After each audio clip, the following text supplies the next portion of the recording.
are Jay and Laura Laffoon Yes, we here are. to answer your questions about marriage and relationships. And you can send your questions via our website at jayandlaura.com, or you can go to our Facebook page and send a direct message, and we will answer that question. So before I read this question, I just want Jay to know I did not send this question in. This is not my question. So here we go.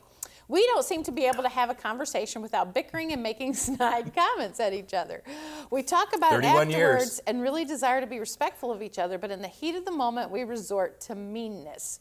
Well, here's the reality. I have the spiritual gift of sarcasm, and Jay is way too sensitive. She's the mean one. This is our situation. She's the mean one. I am not mean. I am not mean. I am sarcastic and funny. You just get your feelings hurt way too easily. See what I tell you? Right there. This is a great question, because chances are in your relationship, it may be flip-flop. It may be that he's the mean one and she's the sensitive one.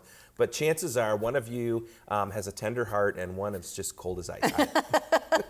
No, seriously though, we were just with Michael and Amy Smalley, and they were talking about understanding how you push each other's triggers and buttons, and you have to communicate about what words do hurt. And the one phrase that Amy used, and unfortunately Michael and I are a lot alike, in that we both have the gift of sarcasm, and sarcasm to your spouse whose feelings are very sensitive is like ripping the skin off of them. And when she said that, I was like, ooh. But sometimes I really enjoy ripping this.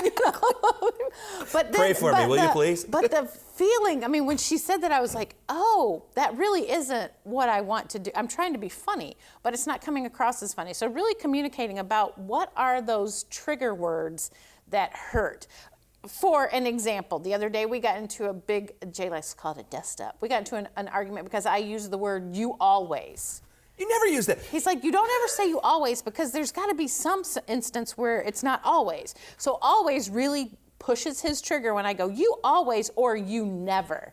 Those absolute terms that mean there's no room for maybe once or twice. Yeah, something. But those are words that sets him off right away, and then it goes from there.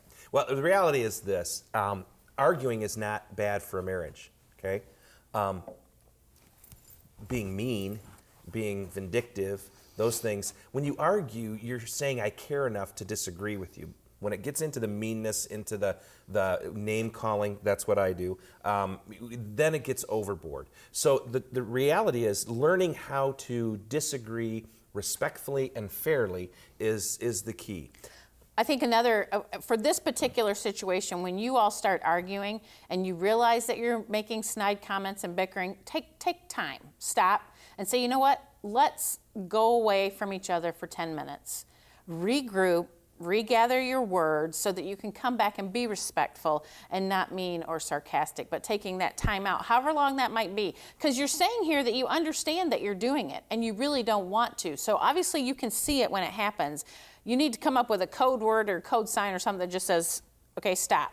We need to go take a time out, and then we'll come back. Well, another great question to ask during that time out is to ask yourself this question: is what I'm getting upset about right now going to matter in 100 years? Or did I just get my feelings hurt, or I have a differing opinion and so now I'm upset? Ask yourself that question: will it matter in 100 years? It's a tough question to answer. Thanks for tuning in to Jay and Laura TV. We are Jay and Laura Laffoon, here to answer your questions about marriage and relationships.